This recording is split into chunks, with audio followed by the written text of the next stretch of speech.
1984 നടനും തിരക്കഥാകൃത്തുമായ ശ്രീനിവാസന്റെ വിവാഹം നടന്നത്. ഇന്നസെന്റും ഡേവിഡ് കാച്ചപ്പള്ളിയും നിർമ്മിച്ച ഒരു കഥ ഒരു നുണക്കഥ എന്ന ചിത്രത്തിന്റെ ലൊക്കേഷനിൽ വെച്ചാണ് വിവാഹത്തിന്റെ പദ്ധതികളെല്ലാം ഇട്ടത്. ആരെയും വിളിക്കാതെ ഒരു രജിസ്റ്റർ വിവാഹം മതി എന്നായിരുന്നു ശ്രീനിവാസന്റെ തീരുമാനം. ഇന്നസെന്റും ശ്രീനിവാസനും ചേർന്നാണ് ഒരു കഥ ഒരു നുണക്കഥ എന്ന ചിത്രത്തിന്റെ തിരക്കഥ പൂർത്തിയാക്കിയത്. ആ വകയിൽ ശ്രീനിവാസന് കൊടുക്കാനുള്ള പണം പോലും ഇന്നസെന്റിന്റെ കയ്യിൽ ഉണ്ടായിരുന്നില്ല. അത് ശ്രീനിവാസനും അറിയാം. പക്ഷേ സെറ്റിൽ നിന്ന് ഇറങ്ങാൻ നേരം ഇന്നസെന്റ് ശ്രീനിയുടെ കയ്യിൽ ഒരു പൊതി കൊടുത്തു. അതിൽ കാശുണ്ടായിരുന്നു. ഇതെങ്ങനെ സംഘടിപ്പിച്ചു എന്ന് ചോദിച്ചപ്പോൾ ഭാര്യയുടെ 2 വള കൂടെ വിറ്റു എന്നായിരുന്നു ഇന്നസെന്റിന്റെ മറുപടി. ഇന്നസെന്റ് കൊടുത്ത പണം കൊണ്ട് വധുവിനുള്ള സാരിയും മറ്റുമൊക്കെ വാങ്ങി. അപ്പോഴാണ് ശ്രീനിവാസന്റെ അമ്മ പറഞ്ഞത് താലി കെട്ടി തന്നെ കല്യാണം നടത്തണമെന്ന്. അതും സ്വർണ്ണമാലയിൽ കോർത്ത താലി. സാമ്പത്തികമായി ഏറെ മോശം നിൽക്കുന്ന അവസ്ഥയിലാണെങ്കിലും ശ്രീനിവാസന്റെ അമ്മയുടെ വാക്ക് തള്ളിക്കളയാൻ പറ്റുമായിരുന്നില്ല. പണത്തിന് വേണ്ടി ഇനിയും ഇന്നസെന്റിനെ ചെന്ന് കാണാനും വയ്യ. മമ്മൂട്ടിയെ ചെന്ന് കണ്ടാൽ മതി എന്ന് മനസ്സിൽ തോന്നിയപ്പോൾ നേരെ കണ്ണൂരിലേക്ക് വിട്ടു. അവിടെ അതിരാത്രം എന്ന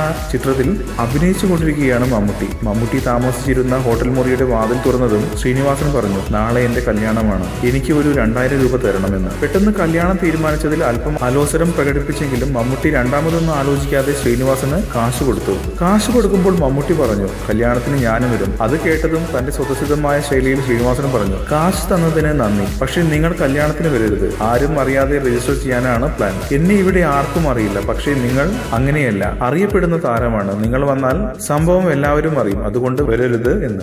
കൂടുതൽ സിനിമാ വാർത്തകൾക്കും വിശേഷങ്ങൾക്കും ഇപ്പോൾ തന്നെ സബ്സ്ക്രൈബ് ചെയ്യൂ മലയാളം ക്രിയേഷൻസ്.